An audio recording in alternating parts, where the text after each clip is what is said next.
Hi! ഇന്നത്തെ നമ്മുടെ യാത്ര ചതുരംഗപ്പാറയിലേക്കാണ്. അരീക്കൊമ്പിനെ കൊണ്ടുപോയ ആ ഒരു റൂട്ടിലൂടെയാണ് നമ്മൾ പോണത്.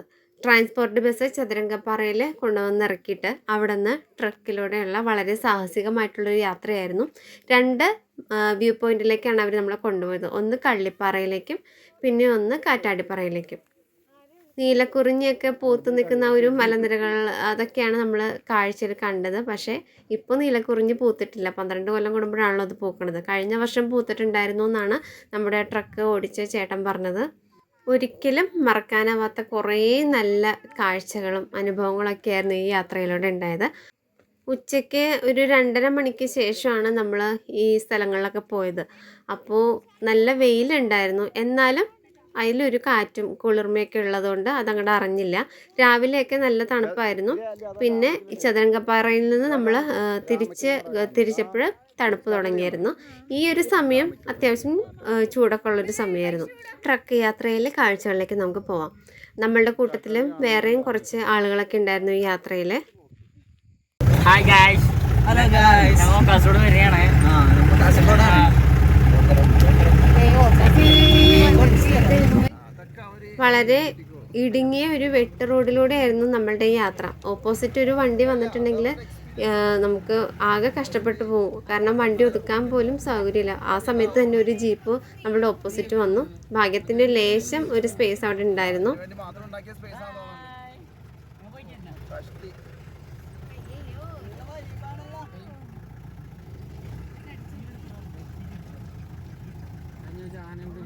അരമണിക്കൂറോളം ഉണ്ടായിരുന്നു നമ്മളുടെ ഈ ഓഫ് റോഡ് യാത്ര. വൈകിട്ട് ഒക്കെ ആയിക്കഴിഞ്ഞിട്ടുണ്ടെങ്കിൽ നല്ല ഒരു തണുപ്പും കാറ്റും ആയിരിക്കും അവിടെ. ആ സമയമാണ് കൂടുതലും നല്ലത്. പക്ഷേ നമ്മൾ പോയപ്പോൾ ഉച്ച സമയമായിരുന്നു. എന്നാലും കുഴപ്പമുണ്ടായിരുന്നില്ല.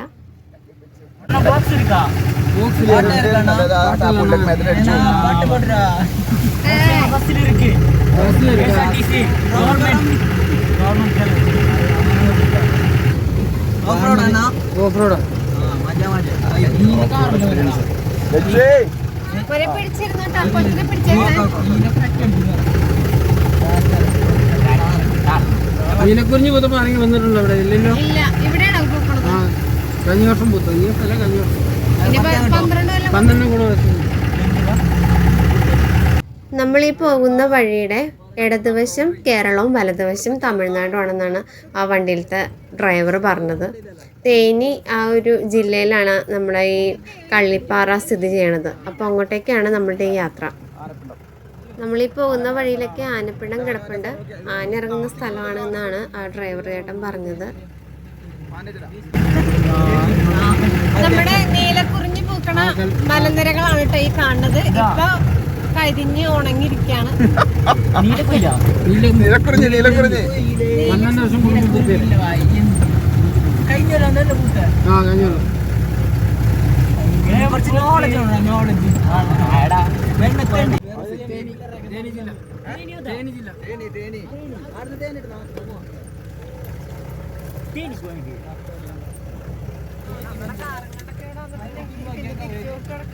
കാറ് പോവില്ല, ഇതൊന്നുമില്ല.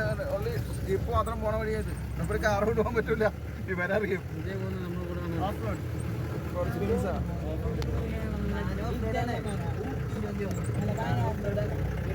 ചേട്ടന്റെ പേരെന്താ? എന്റെ പേര് ചുരുളി. മുരളി. ചുരുളി. ചുള്ളം പേരാട്ടാ.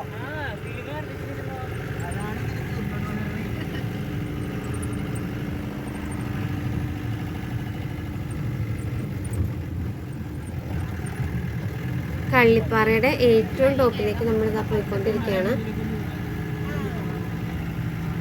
നമ്മൾ കള്ളിപ്പാറയുടെ ഏറ്റവും ടോപ്പിലേക്ക് ഇതാ എത്താൻ പോവാണ്. ഇവിടെ നിന്ന് താഴത്തേക്ക് നോക്കിയിട്ടുണ്ടെങ്കിൽ നല്ല സൂപ്പർ വിഷ്വലാണ് കാണുന്നത്. മേഘങ്ങളൊക്കെ നമ്മുടെ തൊട്ടടുത്താന്ന് തോന്നിപ്പോവും. ജീവിതത്തിൽ ഒരിക്കലെങ്കിലും നിങ്ങളെല്ലാവരും വന്ന് ആസ്വദിക്കേണ്ട ഒരു സ്ഥലമാണത്. അങ്ങനെ നമ്മൾ കള്ളിപ്പാറയുടെ ഏറ്റവും ടോപ്പിലെത്തി. അപ്പോൾ അതാ ഇവിടെ വേറെയും ആളുകളൊക്കെ വന്നിട്ടുണ്ട്.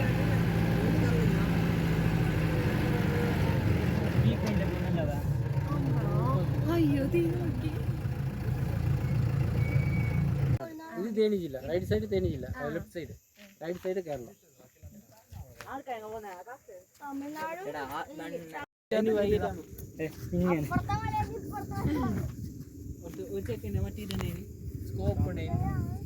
സത്യം പറഞ്ഞാൽ ഈ ഒരു സ്ഥലത്ത് വന്നിട്ട് ഇവിടെ നിന്ന് ഇറങ്ങാൻ പോലും തോന്നുന്നുണ്ടായിരുന്നില്ല. അത്രയ്ക്ക് നല്ലൊരു എക്സ്പീരിയൻസ്, വളരെ മനസ്സിന് സുഖം തരുന്ന ഒരു യാത്രയായിരുന്നത്. ഇവിടെ നിന്ന് നോക്കിയാൽ കുറേ കാറ്റാടികൾ കാണാം, അതാണ് കാറ്റാടിപ്പാറ. ഇനി ഇവിടെ നിന്ന് നമ്മൾ നേരെ അങ്ങോട്ടേക്കാണ് പോകാൻ പോണത്. അപ്പോൾ കള്ളിപ്പാറയിൽ നിന്ന് നമ്മളിതാ മല ഇറങ്ങി.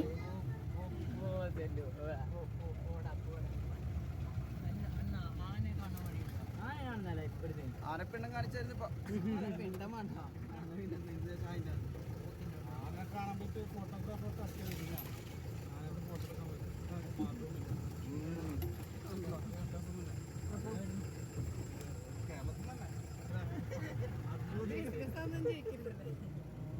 ഇല്ലാത്ത ബിസിനസ് ഒന്നും ഇല്ല.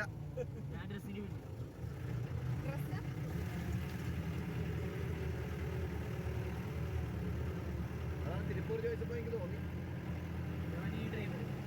Lorry driver.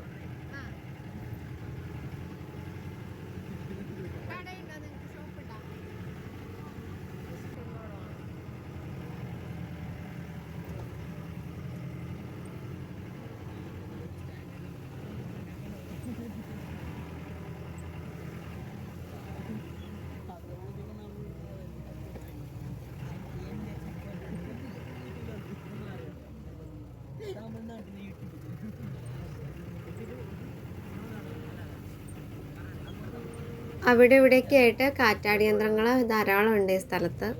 നമ്മൾ പോയ ഒരു സമയത്ത് ആ യന്ത്രം പ്രവർത്തിക്കുന്നുണ്ടായിരുന്നില്ല. അത് വൈകുന്നേരമാണ് പിന്നെയും പ്രവർത്തിക്കാമെന്നാണ് അവർ പറഞ്ഞത്. നമ്മൾ പോകുന്ന ഈ വഴികളുടെ സൈഡിലൊക്കെ ധാരാളം കാട്ടുപേരയ്ക്ക, അതുപോലെ പേരറിയാത്ത പല പഴങ്ങളൊക്കെ നിൽപ്പുണ്ടായിരുന്നു.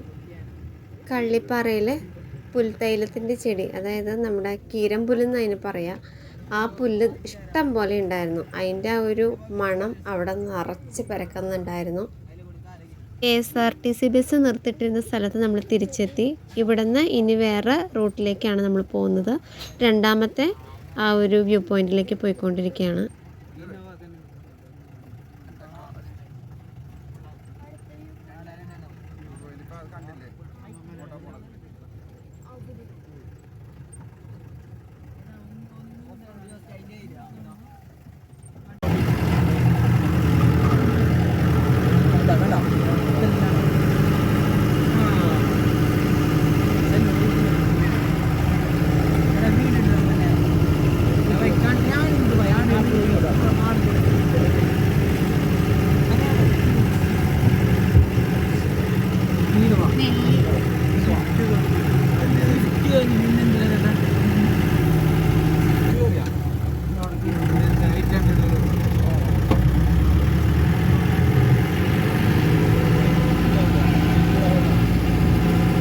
കാറ്റാടിപ്പാറയിൽ നമ്മൾ എത്തിയിട്ടുണ്ട്.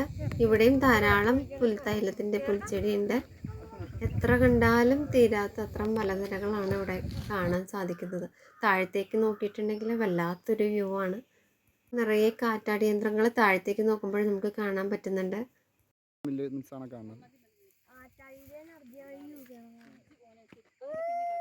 നമ്മുടെ മൊബൈലിന്റെ ക്യാമറ പോരാ ഇത് എടുക്കാനായിട്ട്.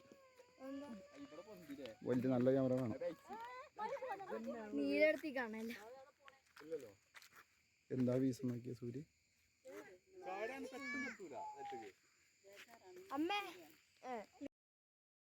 പല സ്ഥലങ്ങളിലും പോയിട്ടുണ്ടെങ്കിലും ജീവിതത്തിൽ ആദ്യമായിട്ടാണ് എനിക്ക് ഇത്രയും മനോഹരമായിട്ടുള്ള ഒരു എക്സ്പീരിയൻസ് ഉണ്ടാവുന്നത്. ഒരുപാട് ആസ്വദിച്ചു ഈ ഒരു യാത്ര. സമയം 4 മണി ആയിട്ടുണ്ട്. നമ്മുടെ ട്രക്ക് യാത്ര തിരിക്കുകയാണ് താഴത്തേക്ക് പോകാനായിട്ട്. നമ്മളുടെ കൂട്ടത്തിൽ ഉണ്ടായിരുന്ന കുറച്ച് പേരൊന്നും ഈ യാത്രയ്ക്ക് വന്നിരുന്നില്ല. അവർ വണ്ടിയിൽ തന്നെ ഇരിക്കുകയാണ്. അപ്പോൾ ബസ് ഇറങ്ങിക്കഴിഞ്ഞ് ഉടനെ തന്നെ ഈ ജീപ്പുകാർ വന്നിട്ട് നമ്മളോട് ചോദിക്കും ട്രക്ക് യാത്രയ്ക്ക് വരുന്നുണ്ടോയെന്ന്. കുറേ പേര് പോകും, കുറേ പേര് പോവില്ല. അപ്പോൾ ഇത് പോവാതിരുന്നെങ്കിൽ അത് വലിയൊരു നഷ്ടമായി പോയേനെ. കാരണം വളരെയധികം ആസ്വദിച്ചു ഈ ഒരു യാത്രയും ഇതിലെ കാഴ്ചകളും എല്ലാം. നമ്മുടെ ഈ മൂന്നാർ ട്രിപ്പിൻ്റെ വീഡിയോ ഇതുകൊണ്ട് അവസാനിക്കുന്നില്ല. നിങ്ങൾക്ക് എല്ലാവർക്കും ഉപകാരപ്പെടുന്ന ഒരു വീഡിയോ അടുത്ത ദിവസം ഞാൻ ഇടുന്നതാണ്. നമ്മുടെ കയ്യിൽ ഒരുപാട് പൈസയില്ല, അല്ലെങ്കിൽ നമുക്ക് മുമ്പ് പോയി പരിചയമില്ല, അപ്പോൾ അവിടെ ചെന്ന് പെട്ടാൽ എന്ത് ചെയ്യും, പോകാനുള്ള സ്ഥലങ്ങൾ അറിയില്ല, അങ്ങനെയൊക്കെ ചിന്തിച്ച് നമ്മൾ മൂന്നാർ ട്രിപ്പ് മാറ്റി വെച്ചിട്ടുണ്ടെങ്കിൽ ഇനി അങ്ങനെ ചിന്തിക്കേണ്ട. അത് എങ്ങനെ സാധ്യമാകും എന്നുള്ള ഒരു വീഡിയോയാണ് നമ്മൾ ഇനി അടുത്തത് ചെയ്യാൻ പോകുന്നത്. ഈ ഒരു വീഡിയോ നിങ്ങൾക്ക് ഇഷ്ടമായെന്ന് കരുതുന്നു. ഇതിൻ്റെ തുടർച്ചയായിട്ടുള്ള നമുക്കെല്ലാവർക്കും ഉപകാരപ്രദമായിട്ടുള്ള ആ ഒരു വീഡിയോ ഉടനെ വരുന്നതാണ്. അപ്പോൾ തൽക്കാലം എല്ലാവരോടും യാത്ര പറയുന്നു. ഓക്കേ.